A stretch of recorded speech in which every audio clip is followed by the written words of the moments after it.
Ah. That's the L. E minor 7. Dave. E minor 7. I'm playing, minor 7. well, I'm playing E7. So that's You're playing E interesting. down, yeah. That's, yeah. Hello. Hello. What are we doing today, Dave? Today, Chris and Tim, we're talking about these pretty darn cool small guitars. Nice, eh? That's a Delta, right? Yeah. It's a slightly different shape than the big Delta. Mm-hmm. But I think it's a lovely shape, this guitar.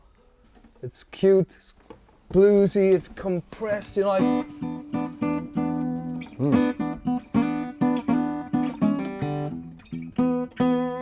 Sounds like a blues guitar, right? Yeah, it does. It's pretty cool. Small body, solid top, lots of sort of compression, little barky. It's very aesthetically Little pleasing as well, barky. isn't it?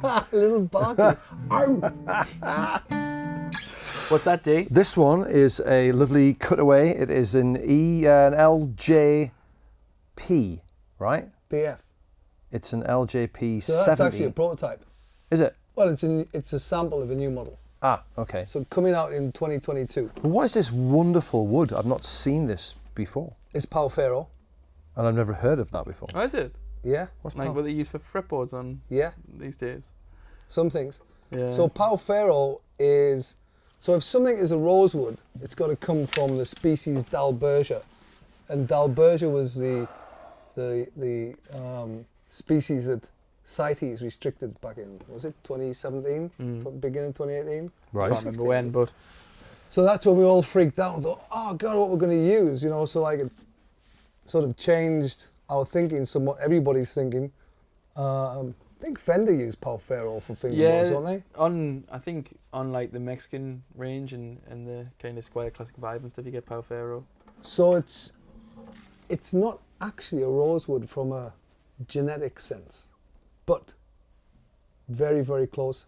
So I think, you know, sort of central, maybe Bolivia, that sort of around. I mean, the grain is just grain's really exquisite, pretty, isn't it? It's yeah. really So pretty. it's got that kind of Brazilian thing around it, because Brazilian rosewood is a bit different to other rosewoods, where, you know, in sort of, you know, Dalbergia Negra, which is East Indian, and then you have Sonicellen, which is Indonesian.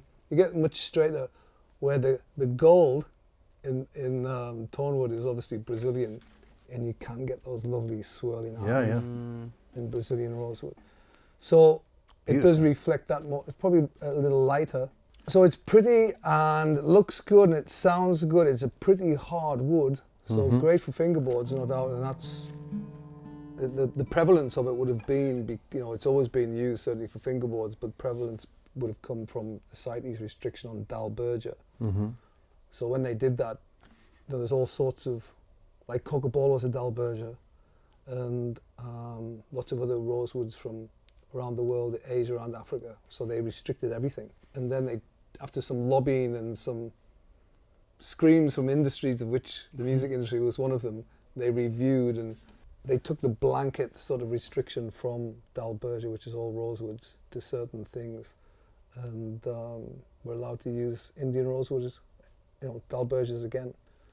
Certain things, obviously, like Brazilian, are on, I think, Appendix 1 in CITES, which you cannot use. You know, you can't cut down and you can't move around the world. So it's pretty strict. But really pretty. Absolutely Yeah. exquisite. I've not seen... Do we have any other guitars with this? We don't. We do make an exclusive model for somebody with that, but something that, you know, I would imagine we'll be using more. Also has the armrest. New travel guitars. Has the with armrest? Yeah, so there's two new it's travel also- guitars coming out next year, both with armrests. One is cedar. That's up there. that Oh, one. it's here. Yeah. Yeah. I didn't know that. The cedar one, yeah. So the cedar has the Mikasa ebony backs and sides. So, Yeah. and the Sitka has the Palfero backs and sides. Right, And they're right. very different sounding, right? You played them both. So Yeah, we can do an A/B test sort of later in this, but we just wanted to make some sort of posher travel guitars under the premise travel first class. Bit like Tim. Bit like Tim, I do like to travel first class on the a train. musician traveling first class. Unheard of. Not on the plane, just on the train. She certainly couldn't afford it on the plane. So what have you got? I have the LJ2 fresh out the box, straight from the factory, straight to here. I hadn't got it out before this morning. Yeah. Plays great, sounds great. Ladder Viola. It does What's sound that? great. That's East Indian. I'm sure it's Alvarez Ladder Viola, or that Ladder Folia maybe. Somebody will let me know. My memory's going.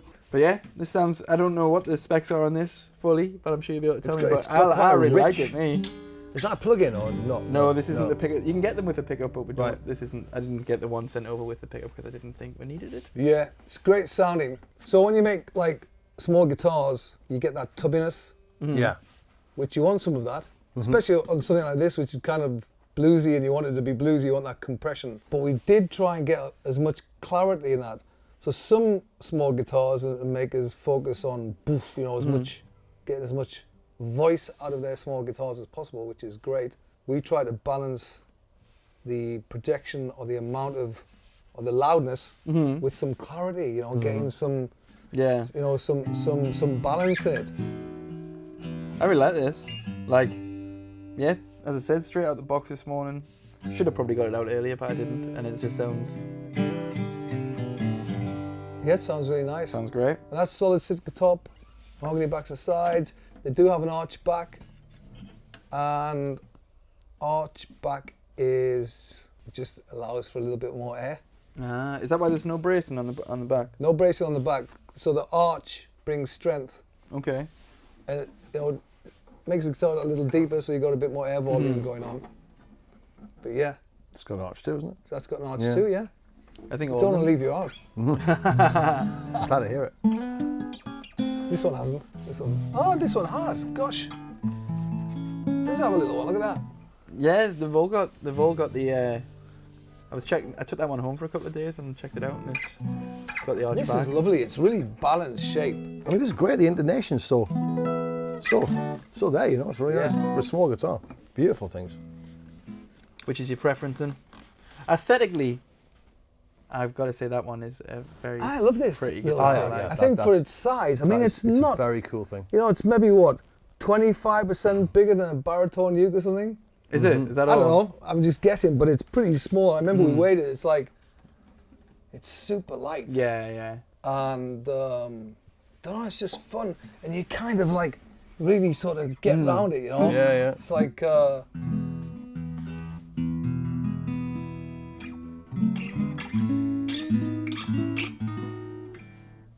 Sound a bit. Yeah. Sounds cool, man. I like it very much. So a few years ago, like Dreadnoughts was always the biggest seller. Then we saw, this is probably 8 or 10 years ago, we saw OMs, the percentage of OMs was increasing. Mm-hmm. And then like parlors really started increasing in popularity. Yeah. Then travel guitars, really small body guitars. And I think people buy them not necessarily because they're traveling, but it's nice to have around Just the to sit on house the on sofa. Yeah. you know, and a high quality children's guitar. You know, you've got a proper guitar with a proper size. Yeah, that's very true. Stays in tune, plays nice, got a solid top. So, Yes. So it's, you know, I'm sure that's part of the popularity as well. Yeah, and they are great to have around because as I said, I took that one home for the weekend and just I wrote a piece of music for a guitar demo Yeah. on I think it was Friday night, like 11:15 at night. I just had that next to me sofa and just picked it up and wrote something. And Yeah. that isn't something I would normally do. You know, most of my guitars are here in the studio. I don't normally have much at home, so Yeah. super cool things to have around. Parlors are great as well. I mean, you know, you get more air volume than these, and they're very comfortable, I think, and they look cool. I love my Parlour. I play it This all looks the so time. balanced, I just don't sit and they? pick it up and play, watch TV and Yeah. play. Yeah, it's great. Yeah. They're just aesthetically really nice. You know, Yeah. the design works. But yeah, small body, gig bag. But they're fairly inexpensive though, right? Yeah. We just let people decide what to sell them. We just have it recommended. But yeah, I guess in the States they're about $300 to $400 for the gig bag. Mm-hmm. Over in the UK is about 300 or something. But you know, they're proper guitars. We worked a lot on the bracing, and Was the bracing different? it's light. It's like a 6mm, because you haven't got as much tension. You know, the soundboard is small, so you can. So the bracing is like a 6mm bracing. It's pretty light. The only one tone bar. You know, so you're allowing a lot of activity going on in the soundboard that you have. This one we used a first time we used on the blues guitars, we used a normal rectangle bridge, small footprint. Yeah, I rectangle. noticed that. How come? Because when we did Jazz and Blues series like 5 or 6 years ago, whatever it was, we just wanted to try and replicate that rooty sound. So we did electrics, which we've used in the videos, and I've seen some great feedback on the electrics. So we did some arch tops and some semi-hollows, and we did a Blues 51, which was a rosewood and Sitka with a arch back, 12th fret. Okay. Really nice. Yeah. And we did a Delta, which we still do. Yeah, that's a great guitar. We did this, and so we had Jazz and Blues as a series, but we you know, I see people talking about this, but to answer, we didn't continue with the arch tops because we made them in our factory, our acoustic factory, and we just became a bigger brand, and our acoustics grew in sales. That's our skill. So making the archtop electrics was a real impact on efficiency for us because we wanted to do a super job.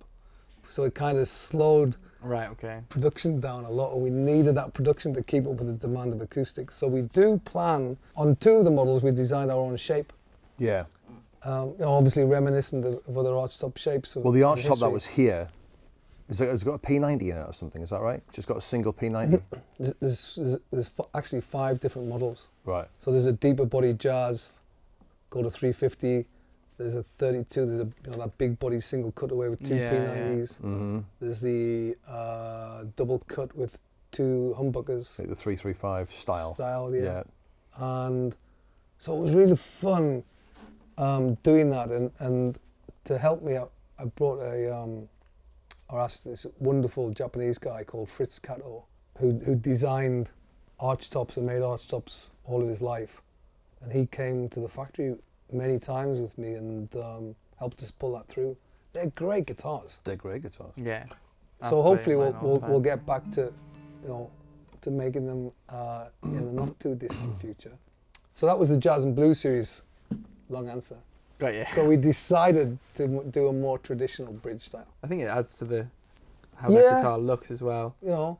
Well, it works with the guitar. Yeah, it works with the guitar. Sure. Yeah. Works with the shape, and our bi-level bridge is very much us. Yeah, absolutely. And So I love the way they look on all the guitars, really. And I love the way the Yairi bridge looks specifically. Yeah. So Mr. Yairi designed the direct coupled bridge in the Alvarez range. So you have the direct coupled bridge in the Yairi. Yes. But that's very complicated to do because you're taking the pins into the top and you're putting that insert in the top to hold the pins in. Yes. Because his thinking is he wanted to take as much vibration down there and also create, I think we talked about before, create that acute string angle onto the saddle, so which he believed increased the tension. So he wanted that tension, and the box is very tight. You know, it's very sensitive and responsive, and so this version in mass production, very risky to do a direct coupled bridge. So this is a one-piece design of Mr. Yairi's 2-piece design, and works great. And we've made guitars, exactly the same guitars, with and without that bridge. And you just seem to get a little bit more like responses, quick and clarity, separation. Yeah. Even Yairi's I've made with that bridge and a direct coupled bridge, and the direct coupled bridge sounds better. Okay. But I mean, I love the way the look, especially on the MD60, because it's kind of like it's a bit of a change from what you would expect on like a kind of bluegrass looking guitar. Yeah. I think not only does it sound better, as you're saying, I really like the look of them. But on that guitar, on the Delta DeLite, I think that looks cool as well. Looks cool. So have you not played? You played any of these new travel guitars? Yeah, I played both of them. What are you thinking then? That's darker sounding. Yeah. So Cedar and Mikasa. This one's a little brighter. I probably would have leant towards that one. But I think lots of people will like the Cedar one as well. Slightly warmer maybe, but not as I love a Cedar. punchy. I know you do. You do love a Cedar. I love a Cedar top. It's your gentle vibe. Yeah, absolutely. I haven't played that one yet, actually. So. And this one, No. so this one's the same as Tim, so that's a cutaway SHB of an LJ2. So LJ stands for little jumbo. Little jumbo. Are the proportions the same as a normal jumbo? Just shrunk? Or is it a new design? Not really. Fair enough. I didn't know either. I was just asking the question. But if it was the size of a jumbo, it would be jumbo-esque. Yeah. But Jumbo-ish. But what we should do is we should do a little sound sample of all of them while we've got them here. Yeah, let's go through them. Yeah. Do we use one mic or Guess we should use one mic and one pick and one pick. and the best player? That'll be you. I'll grab them then. So following on, Tim's got 5 travel guitars, small body guitars. We've got a Delta DeLite, which is, they're all solid top. This one's Sitka and mahogany. We've got 2 new models for 2022, which is an LJPF 70, which is Palfero backs and sides, armrest. We've got an LJE 95, which is cedar, Macassar ebony, again an armrest. And we've got a standard LJ2, and we've got an LJ2 cutaway with electronics. Cool. Right, so what you're hearing.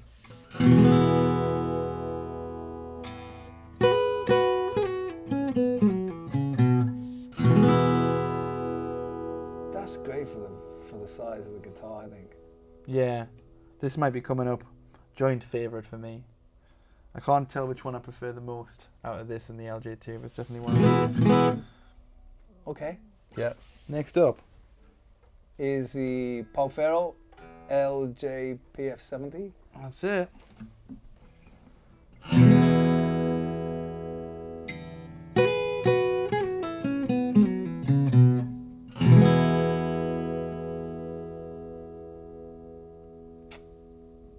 It's nice too, isn't it? This one feels nice, like to sit with the armrest. I'm not an armrest fan, we've talked about this before, but on these, I am quite an armrest fan. Which is funny because they're small bodied. But you could hear the difference straight away. I mean, it sounded like the body was a lot larger than the Tonally, little Delta. the difference wasn't that much, but the volume. Yeah, the volume. Was. Yeah, a bit more resonant in the lower. Yeah. In the lower notes. It had a bit more oomph. So this is the LGE 95, which is cedar and Macassar ebony.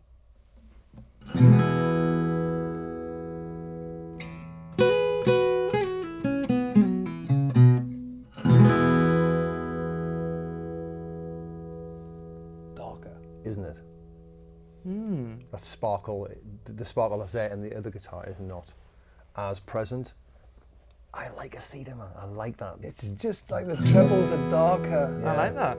Yeah. It's funny because after what we said earlier, I wasn't expecting to like that as much, but it's for certain things that would be great. I feel this one's like, because we've done the product demos on these recently, and I throughout preferred the 70, but playing that little lick there, Yeah. preferred the 95 there for the first time.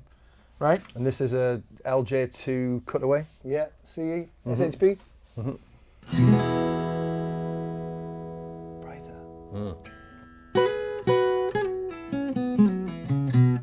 And not in tune. But anyway, Yeah. you get the gist. That's kind of night and day to that cedar top, Isn't it? Yeah. which is amazing, really. I mean, it's obviously you expect difference, but Yeah. that's so much more open and almost like, more treble, right? Yeah, without a doubt, yeah. Less bass, pretty. It's kind of what you expect from that sort of size guitar, isn't it? Yeah.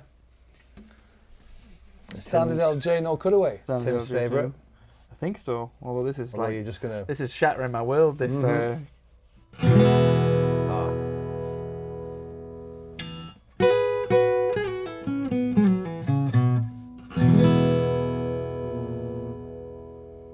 I like that. yeah. Slightly out, is it? Slightly. But So that is, to me, is like the happy medium. yeah. It's got lots of voice. It's really clear. I don't know, man. There's 4 there. I would have to. I thought I had a definite idea of which was my favourite, but actually, I would have Be to interesting to choose out see of if 4. people can hear the difference through the mics, listening sort of on a computer or a phone or whatever. Probably need a good set of headphones on, I think, to really, or a good set of, stereo speakers. Mm. Yeah.